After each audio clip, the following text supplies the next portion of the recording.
기도 올리겠습니다. 만복의 근혜이신 여호와 하나님 아버지를 경외하는 사랑하는 대왕의 온 성도님들, 이 시간 귀하고 복된 주님의 날 주님 앞에 나와 찬양을 드리고 예배드리게 하시니 아버지 감사를 드립니다. 정말 세상은 여러 가지로 어렵고 힘든 시기에 정말 여러 가지가 정말 복잡한 이 세상을 살아가면서 저희들은 더욱더 하나님 아버지 앞에 기도하면서 주님 앞에 구해야 될 텐데, 저희들 정말 인간적이라 정말 인간적인 생각으로 정말 세상과 더불어가며 살아가는 때도 주님 많이 있습니다. 이것 모두가 주님 앞에 다 회개하고 오로지 주님 앞에 회개함으로써 용서를 구하고 정말 믿음으로 나아갈 수 있는 사랑하는 우리 대왕의 온 성도님들 되게 하여 주시옵소서. 우리가 살아가는 이 인생길이 주님이 함께 하시지 아니하시면 저희들 정말 힘들고 고통 속에 지낼 수밖에 없는 저희 인생들입니다. 언제나 주님께서 함께 하시어 저희들에게 축복하시고 복 주시는 걸 저희들은 잘 알면서도 정말 주님과 더불어 함께하지 못하고 정말 인간적인 생각에 빠질 때가 많이 있습니다. 하나님 아버지, 저희들 다시는 주님 앞에 정말 입술로 죄짓지 아니하고 주님 앞에 감사와 영광을 돌리며 살아가는 저희 모두가 되게 하여 주시옵소서. 우리 사랑하는 대왕교회와 대왕의 온 성도님을 통해서 이 세상에 빛이 되고 모든 사는 사람들에 있어 본이 되는 저희들이 되게 하여 주시옵시고, 주님 앞에 정말 영광 돌리는 우리 대왕교회가 되게 하여 주시옵소서. 오늘도 우리 기이한 목사님 다니셔 주셨습니다. 우리 목사님을 통해서 나오시는 이 말씀이 저희들은 정말 사랑과 은혜가 깊이 마음속에 베끼고 정말 영과 진리의 말씀이 선포되어서 우리가 이 말씀을 붙들고 살아가는데 큰 힘이 될 수 있는 그런 귀한 말씀이 선포되게 하여 주시옵소서. 저희들 이 말씀 속에서 여러 정말 말씀을 보고 들었습니다. 정말 여러 가지 고통 속에서도 정말 인내와 연단을 통해서 더 큰 손만을 이루게 하시는 그런 귀한 말씀을 우리는 많이 보고 들었습니다. 하나님 아버지, 우리가 이 고통 속에 살아간다 할지라도 정말 인내하면서 연단을 통해서 큰 손만을 이루어 그때는 큰 축복을 받을 수 있는 그런 귀한 우리 모두가 되게 하여 주시옵소서. 하나님 아버지, 우리 목사님 가정을 축복하여 주시옵시고 너희 가정을 정말 건강하게 지킬 수 있는 그런 귀한 복된 가정으로 주님 지켜 주시옵소서. 또한 사랑하는 우리 귀한 성도님들 정말 가정과 직장과 사업장에서 주님이 늘 함께 하시어 지키시고 복 주시고 늘 함께 하시는 가운데 은혜가 넘치고 사랑이 넘치는 그런 귀한 우리 성도님들 되게 하여 주시옵소서. 하나님 아버지, 언제나 이 예를 위해서 변함없이 수고하고 애쓰며 정말 사랑으로 봉사하는 귀한 손길들이 있습니다. 이 손길들 주님 더욱더 빛나고 복되게 하여 주시옵시고 저들의 손길이 정말 그야말로 사랑이 넘치고 은혜가 넘치고 감사가 넘치는 그런 귀한 복된 손길이 되게 하여 주시옵소서. 언제나 주님이 함께 하시는 이 우리 대왕교회와 대왕의 온 성도님들 되게 하여 주시옵시고 거룩하신 예수님 이름으로 기도드리옵나이다. 아멘. 아멘. 주여.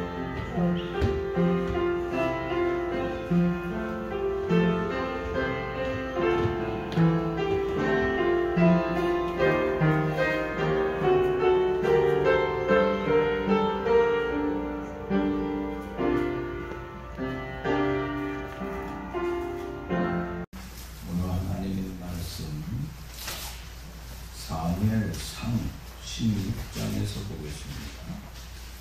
사무엘상 16장을 보겠습니다.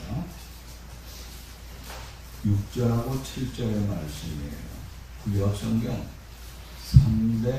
434쪽 434쪽 보면은 사무엘상 16장이 나옵니다. 6절과 7절의 말씀을 함께 보겠습니다. 그들이 오매 사무엘이 멜리야를 보고 마음에 이르기를 여호와의 기름 부으실 자가 과연 주님 앞에 있도다 하였더니 여호와께서 사무엘에게 이르시되 그의 명령과 뜻을 보지 마라. 내가 이미 그를 보느니라. 내가 보는 것은 사람을 같이 아니하니 사람은 외모를 보느니라. 나 여호와는 중심을 보느니라 하시더라. 아멘. 부분으로 나눈다고 하면 어떻게 나눌 수가 있겠습니까? 아마 보이는 면, 지금 보이는 면을 하나 볼 수가 있고, 그렇지 않냐고 보이지 아니하는 이 내면적인 것을 볼 수가 있습니다. 다시 말하자면 외모가 있고 내면이 있고, 또 외모가 있고 또 중심이라고 하는 것이 있다고 하는 것입니다. 외모는 뭡니까? 사람의 눈으로 볼 수 있는 것입니다. 그리고 내가 만질 수도 있는 것이 외모라고 하는 것입니다. 사람들이 자신의 외모를 가꾸기 위하여서 애를 쓰는 것은 예나 지금이나 변함이 없다고 하는 것입니다. 특히 이교도의 문화를 보면은요, 자기의 몸을 상당히 가꾸고 있어요. 그래서 우리가 해외에 갔다가 어떤 무슨 부족들을 보게 되면은 치장이 그렇게 많습니다. 특별히 이교도들은요, 엄청난 치장을 하고 있어요. 머리부터 발끝까지 하나하나 다 치장하고 있다고 하는 것입니다. 그러나 하나님을 섬기는 백성들은 이교도의 모습을 보면서 그들과 같이 얼굴을 꾸민다든지 그들과 같은 장식은 하지는 않습니다. 그런데 우상을 섬기게 되면은 하나님을 떠나는 순간 자신의 몸을 요란하게 만들어 버리고 장신구를 걸치게 되는 것을 보게 되죠. 이스라엘 백성들의 경우를 보면은 몸을 가꾸고 의복을 걸치고 장신구를 걸치는 것을 절제하는 것을 우리가 성경에서 엿볼 수가 있습니다. 그래서 어떻게 해서라도 경건을 해치지 아니하는 범위 외에는 그렇게 치장을 하지 아니하는 것을 우리가 성경에서 찾아볼 수 있다고 하는 것입니다. 우리가 제사장에 대해서도 본다고 하면은 자기의 몸을 제멋대로 관리하면은 큰일 납니다. 제사장은 자기 멋대로 하는 것이 없어요. 하나님께서 지시한 예복이 있어요. 그 예복을 입어야 돼요. 또 외적인 생활 활동 규범이 있습니다. 그 생활의 규범을 갖다가 잘 쫓아가야 돼요. 지정된 법이 있기 때문에 그 법을 엄격하게 적용을 하면서 지키지 아니한다고 하면 하나님의 무서운 징계가 있다고 하는 것입니다. 하지만 오늘날에 이르러서는 어떻습니까? 모든 것이 참으로 자유로워졌다고 하는 것입니다. 현대인들은 멋을 내기 위하여서는 몸을 가꾸고 또 의상을 자유롭게 선택을 하고 있습니다. 그리고 유행을 따라서 색상이라든지 디자인 같은 것들이 많이 변하고 있다고 하는 것입니다. 얼굴이나 몸매는 과거에는 어땠습니까? 조금 좀 통통한 것이 좋아요. 그래서 중세시대 같은 데는 대표적인 여인이 누구예요? 모나리자예요. 근데 저는 지금도 나이 먹으면서 보면 모나리자 같은 여인이 좋은 것 같아요. 좀 통통해야 되지 않아요? 아니 목사님 사람 차별하네. 죄송해요. 여기에 속하지 못한 사람이 있으면은 죄송합니다. 그런 뜻이 아니고 나이가 들면은 좀 통통한 사람들이 보기 좋은 것 같아요. 너무 많으면은 또 그렇잖아요. 근데 요즘은요 보면은 과거는 그런 사람들이 만면을까입니다. 아이고 좋은 식으로 얘기를 했는데 요새는 굉장히 날씬한 사람을 찾는 것 같아요. 그리고 키도 좀 훤칠해야 되지 않느냐. 그런 사람을 미인으로 선택하는 것 같아요. 그래서 우리가 남자를 뭐라 그래요? 꽃미녀 이렇게 찾잖아요. 근데 사실 외모에 너무 신경을 쓰고 있는 것 같아요. 그래서 사람들이 이 꽃미남들에 대해서, 꽃미녀들에 대해서 너무 관심을 가지는 것 같아요. 그러나 그 외모들 아무리 꽃미남, 꽃미녀라도 어떻습니까? 세월이 지나면요 변해요. 저는 이 말씀을 준비하면서 혼자서 지난날의 앨범을 한번 뒤져봤어요. 어린 시절부터 지금까지의 삶을 쭉 보니까 내가 이랬었나 하는 그런 모습들이 많이 보여요. 그러니까 제 모습이 변했다고 하는 것이에요. 여러 가지 면에서 많은 것들이 변해요. 몸도 변해요. 제가 어렸을 적에는 조금 말랐어요. 중고등학교 시절에는 마르니까 그때는 원하는 게 있는데 그게 뭐냐면 다 저 사람처럼 배 좀 나왔으면 좋겠다는 생각을 가졌어요. 배가 나오기를 바랬어요. 근데 진짜로 배가 나왔어요. 그 다음에는 배가 그 다음부터는 꽃미남 시대가 오니까 배가 좀 들어가야 된다고. 들어가려고 애를 써보는데 뭐 약도 먹어보고 뭐 별거 다 해봐요. 사실 안 돼요. 안 돼. 그래서 지금은 그냥 그런 대로 살자 하고 포기하고 있어요. 인간은요, 과거의 삶이 지금의 삶하고 다르게 다 외적으로 변하게 되어 있습니다. 과거에 멋있고 훌륭했던 사람도 지금 보면은요, 나이가 들으시면요, 변하지 않습니다. 그죠? 그러나 히브리서 13장 8절 말씀 보면 예수 그리스도는 어제나 오늘이나 영원토록 동일하다 하고 말씀하고 있어요. 예수님은 과거와 현재와 미래 변함이 없이 동일하다고 하는 것입니다. 자, 외모의 이야기가 나온 김에 우리가 외모의 이야기를 다시 한번 짧게 정리를 한번 해봅시다. 첫째는요, 외적인 것은요, 타고나는 것이지요. 이 타고난다고 하는 건 뭡니까? 얼굴이라든지 체격이라든지 목소리라든지 성격 같은 거, 일찍이 선천적으로 타고난 것들이 있다고 하는 것입니다. 물론 태어난 이후에 후천적인 여건을 통하여서 환경의 변화를 통하여서 조금 변하기도 하는 것입니다. 그러나 대부분 부모로부터 타고난다고 하는 것이에요. 부모의 모습을 그대로 타고난다고 하는 거예요. 저는 친척집에 어렸을 적부터 가고 어쩌다 가게 되면은요, 친척 어른들이 옛날에 하신 말씀이 있어요. 너는 너 아버지하고 똑같구나 하는 말씀을 하세요. 이건 외적으로 타고난 모습이죠. 또 내면적인 면에서도 타고나는 그 모습을 아버지와 똑같다고 표현을 하고 있어요. 그런데 제 동생은 같이 갔는데도 불구하고 넌 너 엄마하고 똑같구나 이렇게 얘기를 합니다. 그러니까 나는 어른들이 보기에는 나는 아버지를 닮은 것 같아요.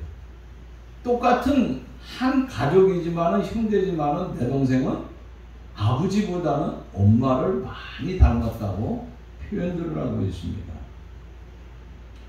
자, 이것이 우리가 타고난 것이라고 하는 거예요.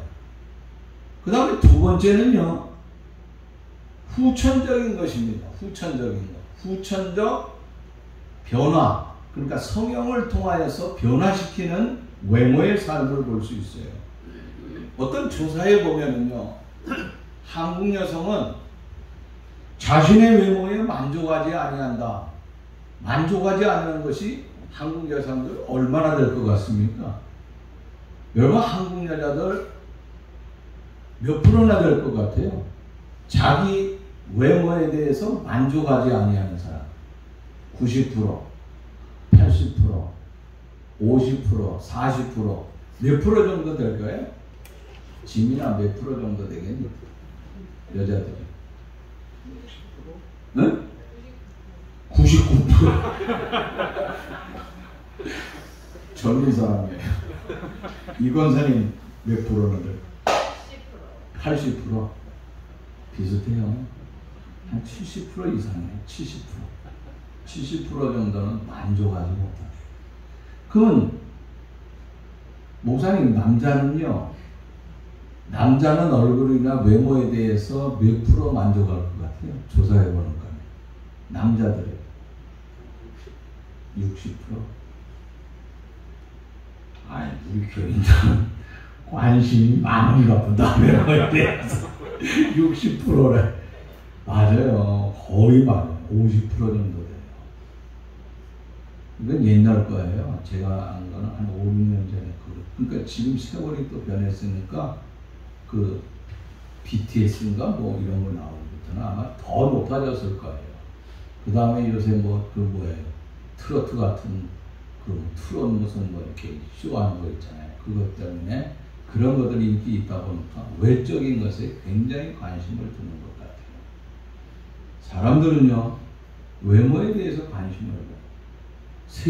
세계 최고의 성향이 어디냐? 대한민국이잖아요. 우리만 관심이 있습니까? 아니에요. 전 세계가 관심이 있어요. 전 세계에서 성향을 가장 많이 하는 데가 어디냐? 대한민국이에요. 그 대한민국에 해외에서 돈이 있고 외모에 불만이 있는 사람들이 여기를 많이 온다고 하는 거예요. 특별히 대한민국에 오는데 대한민국 중에도 어느 동네가요? 그래서 강남이 비싼 거예요.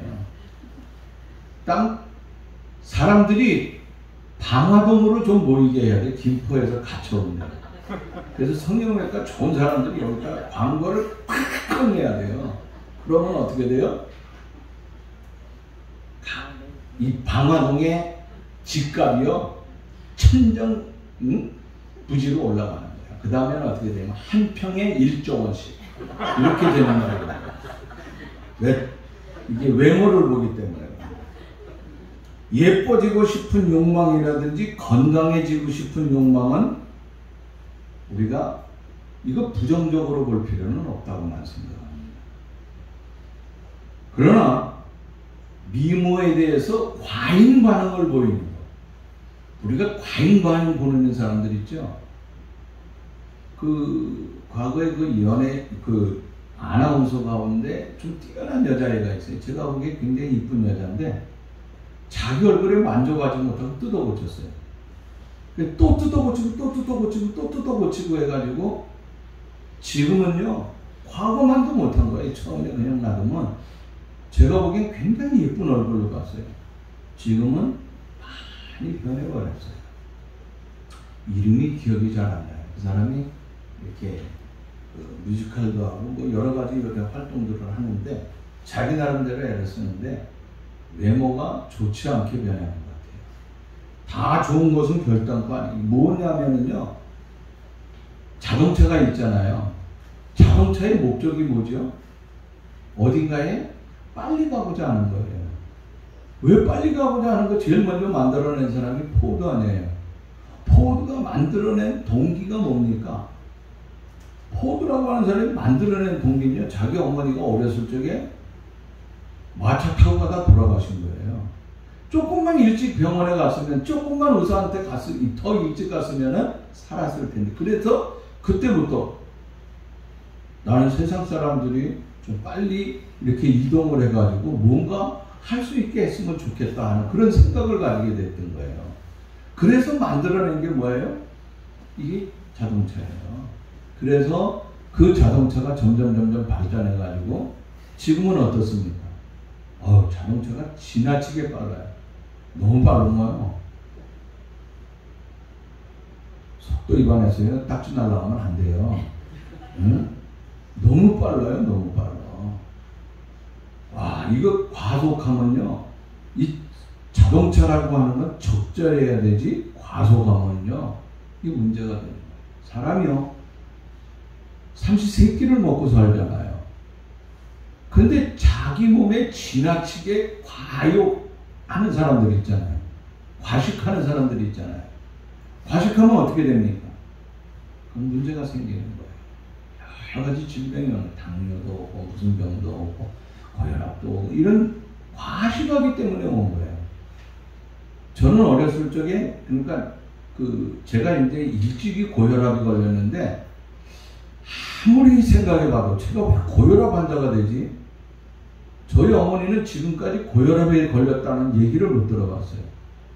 93세가 돼서 당뇨가 걸렸다는 얘기를 못 들어봤어요, 우리 어머니. 우리 어머니는 1000년을 사실 것 같아요, 지금 보니까. 매일 동네 운동장을 2바퀴씩 돌세요. 지금도 전화하셔가지고 뭐라네. 여보, 엄마야? 그러면, 나다! 목소리가요, 저보다 한 10배는 큰 것 같아. 얼마나 건강한지 몰라. 아니, 내가 이 얘기 왜 하지? 이게요, 내가 과식을 했는 얘기를 하다가 보니까 이 얘기를 하는 건데, 왜 고혈압이 걸렸지?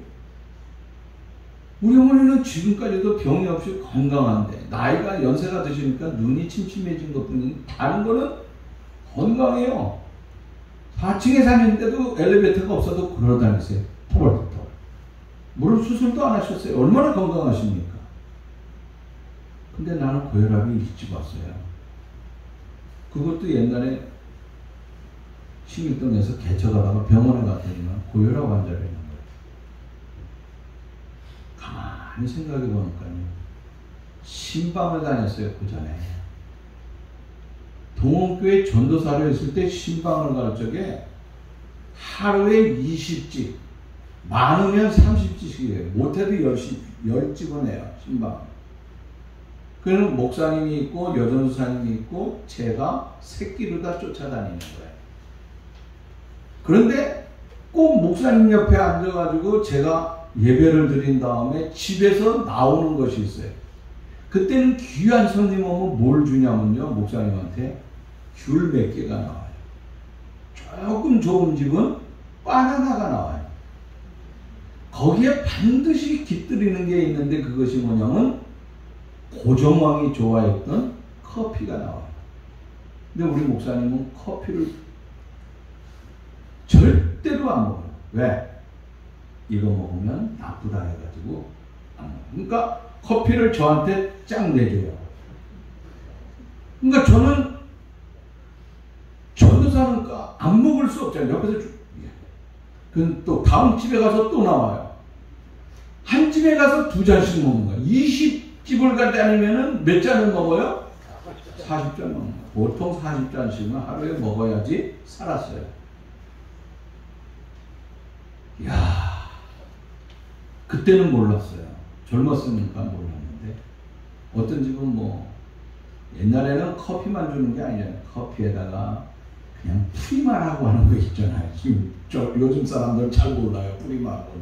설탕도 듬뿍 넣고 어떤 집은 가면 어떻게 줘요? 물어보지도 않고 그냥 막 섞어서 주는 거예요. 프리마만 있다면 좋은 줄 알고. 그때는 미국에서 프리마라고 하죠. 요즘은 믹스를 다 아주 섞어서 나오는데 그러다가 이 과하게 먹은 거예요.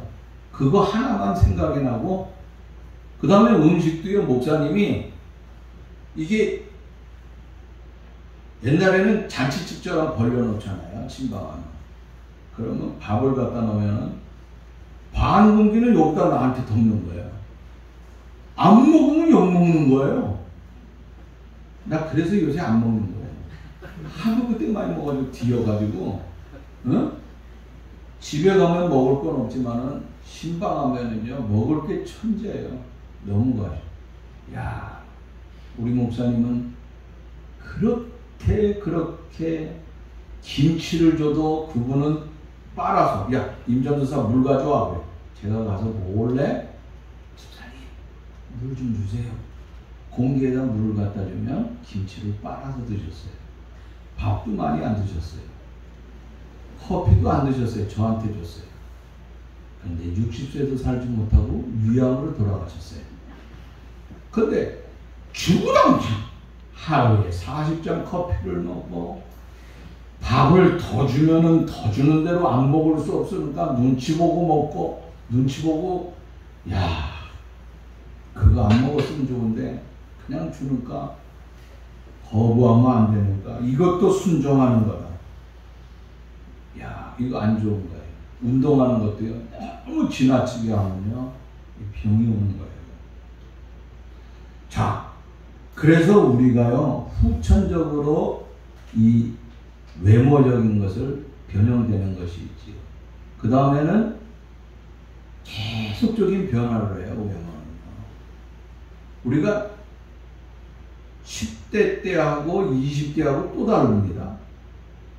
그 다음에 조금 있으면 또 달라요. 30대가 되면.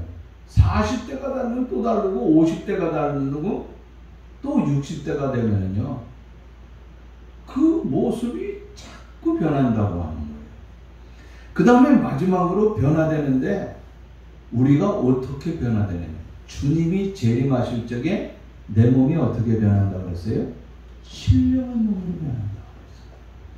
우리 몸은요 신령한 몸으로 변해요. 그리고 변화된 신령한 몸으로 마지막에는 주님 만나러 천국에 가는 거예요. 재림하게 되면 신령한 모습으로 변하여 주님 맞이하게 되고. 그래서 이 신령한 몸은요 세상에 있는 외모처럼 자꾸 변화되는 것이 아니에요. 병이 든다든지 또 늙어서 죽는다든지 하는 이런 것들이 없어요. 신령한 몸은요 얼마나 아름다운지 몰라요. 신령한 몸으로 변하여서 주님 맞이하는 그 아름다운 삶을 늘 머릿속에서 가지고 그 주님을 그리면서 세상에 살면서 나는 주님과 함께 신령한 몸으로 산다 하는 그런 마음을 가지면 우리가 이 땅에서 건강하고 복된 삶을 누리게 될 줄로 믿습니다. 그러면 왜 사람들은 외모에 관심을 가지고 있느냐? 그것은요 사람들이 외모를 관심을 가진 것은 외모에 대해서 너무 중요하게 생각해요. 또 사람들은 외모를 보고 모든 것을 판단한다 이거예요. 그래서 우리가 외모를 갖다가 가꾸는 거예요. 그래서 외적이면 가꾸는 것이 뭡니까? 아까 강남에 가서 얼굴 가꾼다 그랬잖아요. 몸도 가꾼다 그랬잖아요. 그럼 그것만 외모입니까? 아니잖아요. 자기 가문 자랑하는 사람들이 있어요. 우리 집안은 어떠고 저쩌고. 유럽에 가면요 대한민국에 너 가문 그거 가져오라는 사람 이거 외모를 따지는 거거든요. 근데 우리나라에 옛날에 그 얼굴 막 이렇게 하고 다녔던 여자 있죠. 외모로 시집가 끼메란지 뭐 그런 여자 있죠. 그 여자가 시집가게 된 동기가 그 어느 날 얘기하는데 왕족된 그 족보를 가지고 왔대나 봐요. 이게 뭐냐? 외모예요. 외모. 대한민국의 외모. 그러니까 나는 내놓을 게 뭐예요? 없어. 도둑질만 하고 살았던 인격적인 걸 뭐 내놓겠어? 외모가 없어 전혀. 그 다음에 학교 있잖아요. 서울대학 나왔다. 요새는 무슨 대학 나와야 출세를 해요? 화천대교가 되기 위해서는 어딜 나와야 돼요? 성균관대가 나와야 되나? 성균관대. 나 성균관대 나와. 오 그래? 그럼 오케이야 요새는. 그때마다 달라요. 그잖아요? 옛날에는 대통령 되려면 고등학교만 나왔어요. 그때마다 달라요. 목포 고등학교를 나온다든지 부산 고등학교 나오면 대통령 되는데 쉬웠어요. 그런데 서울에서 나오면 차이네. 서울 사람은 대통령이 하나도 없어. 학교 출신을 보고 있어요. 요거 뭡니까? 외모예요. 야, 난 이래. 그래? 아무것도 모르고 그래. 잘난 척하는 게 뭡니까? 외모예요, 외모. 야, 우리 집 어때? 하고 잘난 척하는 거예요. 그 다음에 요새 뭐 그 여자애 있잖아요. 그 뭐 이름을 잘 모르겠는데 그 여자애 빨간 벤츠 타고 다닌다. 그 다음에 뭐 마세트리? 응? 아이고 몰라. 뭐 자동차 뭐 그런 거 타고 다니잖아. 그거 자꾸 자랑하는 게 뭐예요? 자기 외모 자랑하는 거예요. 이런 걸 자랑하고 있다고 하는 거예요. 왜 그러냐? 그거 가지고 사람들이 평가를 해요. 응? 그거 가지고 평가하기 때문에. 그러나 성경에 보면은요. 야고보서 2장 1절 말씀 보니까 내 형제들아 영광의 주 우리 주 예수 그리스도를 믿는 믿음으로 너희가 받았으니 사람을 외모로 취하지 말라 그랬어요. 그 다음에 5절 말씀 내려가서 보면 내 사랑하는 형제들아 들을지어다. 하나님이 대하여 가난한 자를 택하사 믿음을 부여하게 하고 자기를 사랑하는 자들에게 약속하신 나라를 유업으로 받게 하셨느니라 하고 말씀. 가난한 자가 믿음에 부여하게 되었다. 외적으로 형편없는 사람이었지만 뭐라고요? 믿음으로 엄청난 축복을 받게 돼. 이게 성경이야. 그 그 앞에 사람을 외모로 취하지 말라 그랬어요. 그 다음에 야고보서 2장 9절 말씀 보니까 만일 너희가 외모로 사람을 취하면 죄를 짓는 것이요 율법이 너희를 범죄자로 정하는 것이니라 하고 말씀하고 있어요.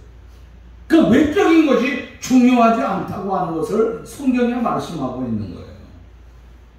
성경은요 사람을 외모로 보고 사람을 평가를 하는 것이 전혀 없어요. 이거 금하고 있어요 사실은. 그런데 우리는 성경하고 전혀 반대된 생활을 하고 있어요. 그러나 거기서 뽑아낸 게 뭡니까? 사람은 외모를 보거니와 그거까지만 생각해. 그래서 사람이 외모를 본대 해가지고 외적으로 가꾸는 거예요. 그래서 교회도 어떻게 하는 거예요? 멋있는 교회를 짓는데 이게 외적인 거예요. 응? 모내가지고 빛내가지고 그래가지고 다 전하는데 멋있게 져서 자랑하잖아요. 나는 충영교회다. 옛날엔 충영교회 다니는 게 자랑했어요. 교회. 요새는 무슨 교회? 너는 어느 게? 난 사랑의 교회 다니는데 우리 교회에서 외적 자랑하는 교회는 어느 교회예요? 한성교회 다니는 도원우 목사.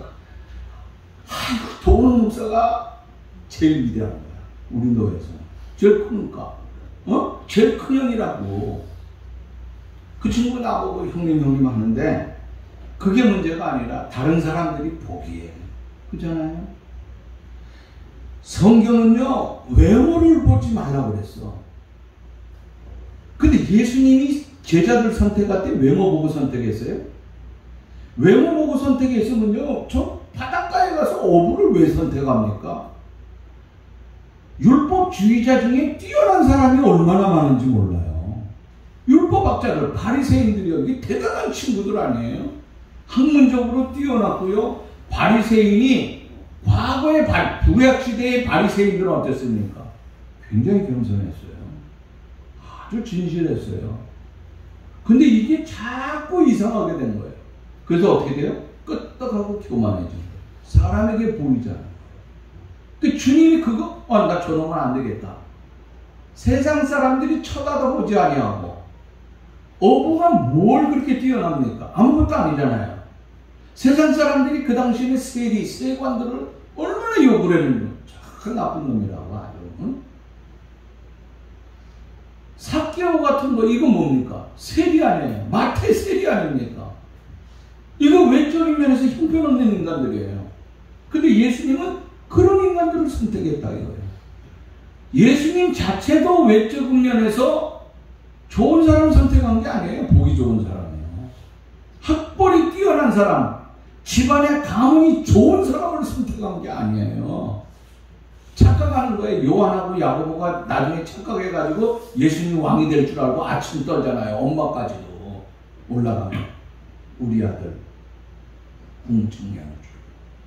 우리나라 다 정해진 거 알죠? 대통령 누구? 응? 다음 대통령은 이제 이씨가 나온다. 이씨가 나올 거 생각해서 너 성균관대학교 나왔지. 너 성균관대.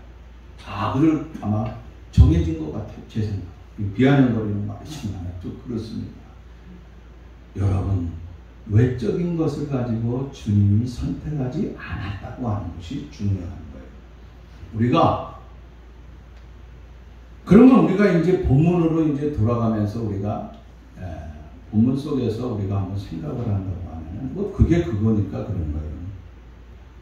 사무엘 선지자가요 하나님으로부터 위임받은 것이 뭡니까? 이스라엘 나라를 다스리라고 하는 거예요. 그 당시는 주변 국가들이요 다 왕이 단속을 했어요. 왕이 다 모든 이것저것 다 단속을 했거든요. 그 이끌어갔어요. 근데 이스라엘은 누가 이끌어가요? 사사시대의 선지자들이죠. 선지자들이 가지고 있는 권한이 뭐예요? 세 가지예요. 대통령이 가지고 있는 권한이 뭐죠? 입법, 사법, 행정. 이거 왕이 가지고 있는데 이스라엘을 선지자가 가지고 있어요. 입법, 사법, 행정권을 다 누가 가지고 있냐? 선지자가 가지고 있는.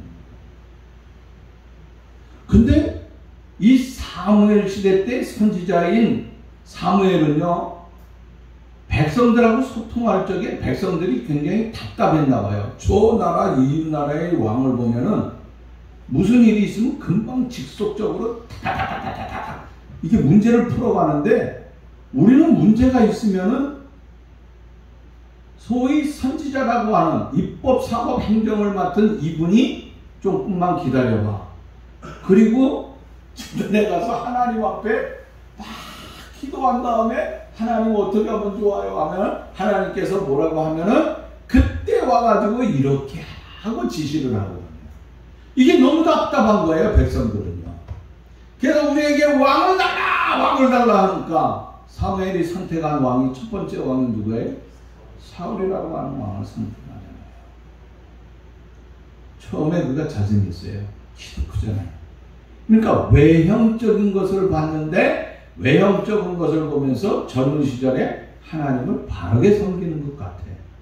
그 세워놨는데 이 사람이 그만 거만해진 거예요. 그리고 자기 욕심을 채우는 거예요. 전쟁을 해서도 이거 가져오지 말아야 되는데, 절품들은 어떻게 합니까? 자기가 취하는 거예요. 좋은 거. 나쁜 거는 버리고. 이거 안 되겠다 해가지고 하나님께서 이제 사무엘을 부르게 되잖아요.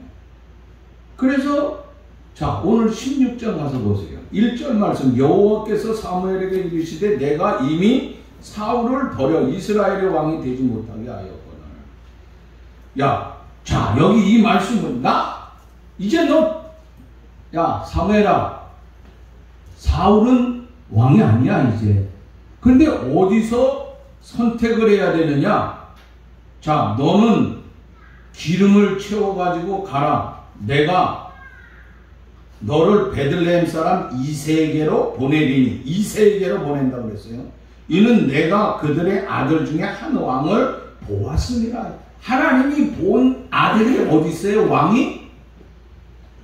베들레헴에 있는 이새의 집이라고 하는 거예요. 이새. 그 이새의 집에 가면은 왕이 될 사람이 있다고 하는 거예요. 근데 여기에서 보면은요, 이 사무엘이 떨어요. 내가 가지고 있던 고난을 지금 누가 가지고 있어요? 왕이 가지고 있어요. 사울왕이 가지고 있으니까 사울왕은요, 선지자를 보고 있는 거예요, 늘. 선지자의 발자취를 보고 있는 거예요. 그러니까 겁이 나가지고, 제가 갔다가 이 사울왕을 보고 있는데, 가면은 나만 죽는 게 아니라 누구까지? 이새의 집까지 다 멸망을 당하니까 이거 어떻게 하면 좋아요? 그러니까 하나님이 뭐라 그러냐면, 그 위에 집에 가서 읽어보세요. 제사 드린다고 해라. 송아지를 끌고 가라. 이게 가장 큰 제사 아니에요? 송아지 갖다 드리는 거. 그래서 송아지를 가지고 가는 거예요. 송아지 드리는 제사는요, 이 제사장이 제사 드리는 쪽이에요. 송아지 드리는 건 최고예요. 비둘기, 양 이런 것들이 있지만은 모든 백성이 죄를 지면은 송아지를 갖다 드립니다. 백성들의 죄. 두 가지예요. 송아지 드릴 죄. 그 다음에 제사장이 죄를 짓잖아요. 제사장 한 사람이 죄를 졌어. 백성들은 괜찮아. 그럼 제사장 한 사람이 드리면 송아지를 갖다 드려요. 그러니까 제사장이요, 정신 차리고 살아야 되는 거예요. 굉장히 중요한 거예요. 응? 송아지를 가져가라. 그래서 제사 드린다고 해요. 그래서 가서 어떻게 합니까? 제사 드린다고 하는 거예요. 그래서 사울왕은요, 이제 버림을 받았어요. 그러니까 하나님께서 이제 버렸기 때문에 내가 안 쓴다 이거죠.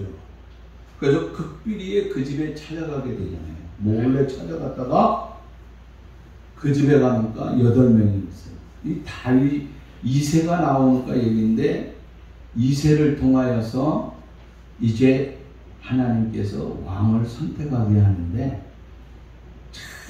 난 이 말씀을 보면서 많은 사람들이 이런 설명을 안 하는 것 같아요. 이새를 통하여서 다윗이 왔잖아요. 자, 조금 이따가 설명을 합시다. 그런데 가서 보니까 제일 먼저 누구를 만나요? 제사 지내라고 하면서 몰래 제사 지내러 오라고 그랬어요.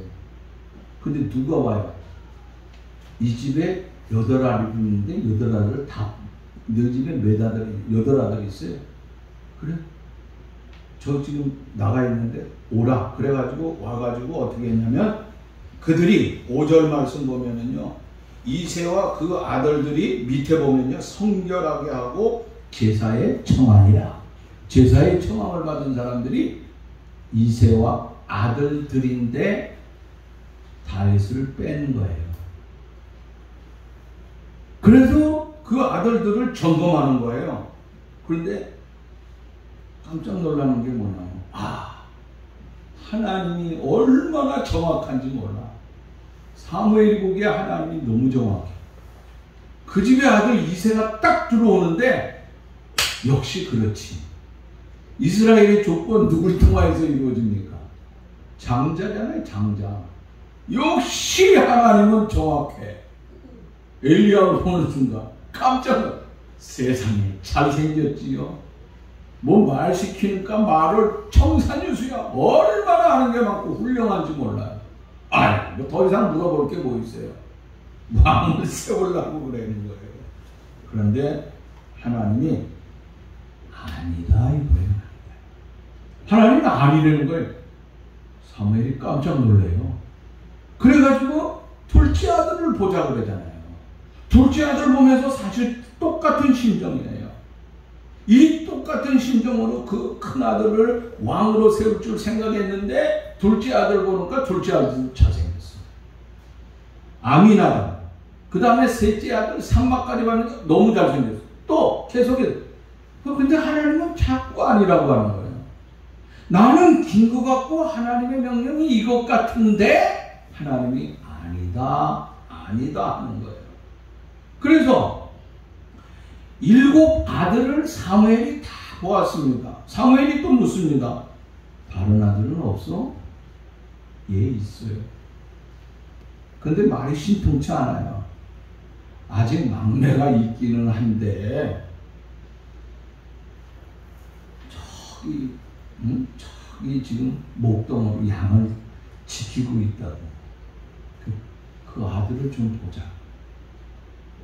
다른 아들은 아까 나오는데 제사 지내러 나오니까 어떻게 하고 나왔어요? 성결하게 하면 굉장히 몸을 가꿨어요. 잘 가꿨어요. 그러니까 멋있죠. 근데 그 아들 목동으로 서 있는 들판에 있는 아들 다윗이 올 적에 모습이 어떻겠어요? 형편없어요. 초라하기 짝이 없어요. 이게 모습도 아니야 사실은. 형편없는 모습으로 이제 사무엘에게 오는데 사무엘은요 깜짝 놀라는 거예요. 그를 보니까요 너무너무 아름다운 거예요.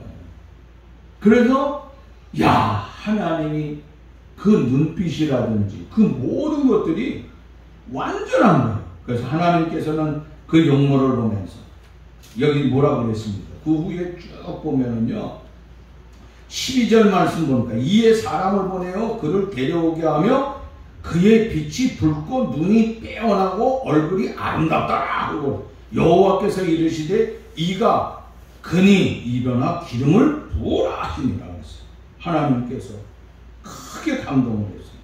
그래서 다윗이 여호와의 영에게 크게 감동되니라 그랬습니다. 그리고 사무엘을 따라서 떠나게 되는 장면이 나오고 있어요. 이거 뭡니까? 하나님은요 왕을 선택할 때나 모든 걸 선택할 때 마찬가지예요. 우린 가만히 보면은요 저도 어떤 면에서 그런지 모르겠어요. 외적인 면을 너무 많이 생각하는 것 같아요. 외적인 어떤 학벌이라든지 외적인 교회의 모습 이게 아니라고 하는 거예요. 하나님이 누구를 선택했어요? 자, 이 과정 속에서 쭉 올라가 보면은요 이새의 아버지가 누구지요? 오벳이에요. 오벳이 누군 줄 압니까? 룻의 아들이에요. 룻이 누굽니까? 룻은요 그 어머니가 룻이에요. 룻이 누굽니까? 모압 여자예요. 아니 이방 여자를 통하여서 태어난 게 누구예요? 다윗이에요. 다윗. 잘 보세요. 자, 이방 여자 형편없는 여자잖아요. 유대인들이 짐승 취급했던 게 이방 여자예요. 근데 그의 시어머니가 나오미인데 나오미가 베들레헴에 있다가 모압 지방에 잘 산다고 그러니까 너무 배가 고파서 간 거야. 그래서 남편 죽고 아들 둘 다 죽고 결혼한 아들이 죽고 너무 힘드니까 베들레헴 또 괜찮다는 거야. 그러니까 아직 가는데 니네들 가라 그러니까 거기서 두 며느리가 있었는데 한 며느리는 인사하고 떠나요. 그런데 룻은 어머니 쫓아가고 있어요. 왜 그런지 아세요? 어머니가 돈 없고 가난하고 힘들고 하지만 하나님 앞에서 그 중심적으로 살고 있는 삶을 봤어요. 나오미가 화려하고 아름답기 때문에 본 게 아니에요. 쫓아간 게 아니에요. 하나님 중심의 신실한 삶을 살고 있는 그것을 보면서 어머니 하나님, 내 하나님, 어머니 백성, 내 백성, 어머니 죽는 곳에 나도 죽겠다고 하면서 갔어요. 그리고 가서 보니까 실질적으로 얼마나 힘든지 몰라요. 먹을 것이 없어요. 이삭을 주워다가 어머니 식사 대접을 하는 그걸로 풍성하게 먹었다고 그랬어요. 근데 거기서 보아스를 만나가지고 하나님이 오벳을 주고 오벳을 통하여서 이새가 태어나고 이새가 태어나서 그 다음에 다윗을 통하여서 누가요? 메시아가. 그럼 뭡니까? 우리가 지금 살아가는 게 이방의 그 신을 섬긴다든지 그것보다 더 중요한 그런 속에서도 내가 예수 그리스도를 믿게 돼서 진정으로 변화를 받으면 우리도 누구의 족보 안에 들어간다? 예수의 족보 안에. 외적인 면에서 보잘것없고 초라하고 가난하고 찌들어가고 어떻게 보면 형편없는 삶이지만은 우리의 내적인 모습 아름답게 오라고 할 적에 옷 하나 없어가지고 제대로 걸치지 못하는 가는 다윗의 모습. 하나님은 그 중심 속에서 늘 주님을 따르고 있는 다윗의 모습을 봤어요. 다윗의 외적인 모습을 본 것이 아니라 하나님께서 사무엘을 통하여서 내가 이미 그 집에서 보았노라. 하나님이 다 보고 있었다고 하는 거야. 불꽃 같은 눈으로 지금 우리의 삶을 관찰하고 있어요. 그런데 내가 어떻게 살고 있는지 다 알아요. 여러분, 우리의 속중심, 외적인, 내적으로 그 가지고 있는 외적인 것보다 내적인 삶, 하나님 앞에 특별히 코로나19를 통하여서 어려움 당하고 있는 이런데 우리가 그리스도를 섬기기 어렵다고 하고 대면 예배를 드리지 않으니까 신앙이 떨어지고 있어요. 이거 한국교회의 문제예요. 어떻게 될지 알 수가 없어요. 그나마 대광교회 교인들은요, 제가 보기엔 100% 다예요. 하나님, 그래도 대광교회 떠난 사람이 없어요. 아직까지. 그러나 그런 가운데서 우리의 신앙은 어떠냐? 자꾸 점차적으로 이거 내가 하나님 있을까 하는 그런 생각은 혹시 가지고 있지 않을까?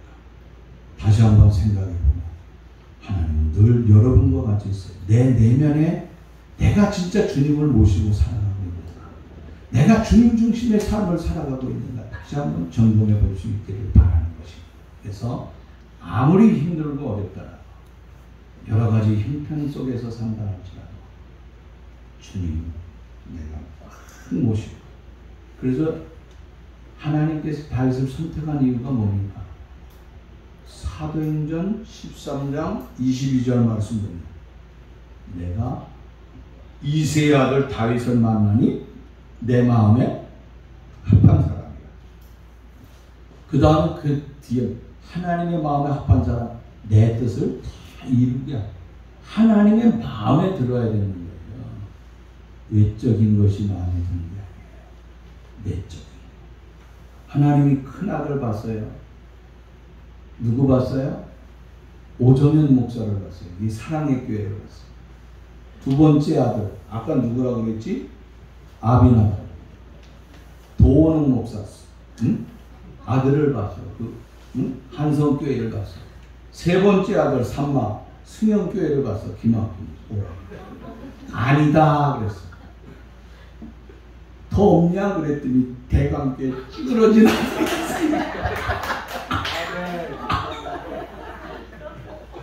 야, 좀 결론 좀 예쁘게 맺자. 여러분, 내 말은요, 이게 웃는 얘기지만은 오늘날 한국교회 작은 교회 너무 무시한다 이거야. 외적으로 보고 무시하는 거예요. 자, 2층에서 뭐가 저기서 메시아가 날까? 응? 아니야. 자, 마지막에 다른 교회 없냐? 그래서 저게 거기 빌라델피아 교회가 있는데 그 빌라델피아 교회 오늘날 한국의 대만교회입니다. 적은 믿음을 가졌지만은 끝까지 믿음을 지켰다. 아름다워요.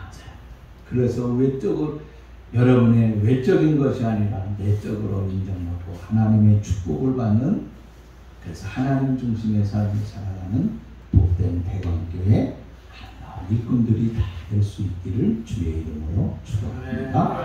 하나님 감사합니다. 말씀을 통하여서 오늘도 보았사오니 주여, 우리가 외적도 중요하다고 하지만 내적인 면을 주님 앞에 바르게 간직하여 주님 앞에 바르게 서 있는 우리의 삶이 되게 해 주옵소서. 예수님의 이름으로 기도하옵나이다. 아멘.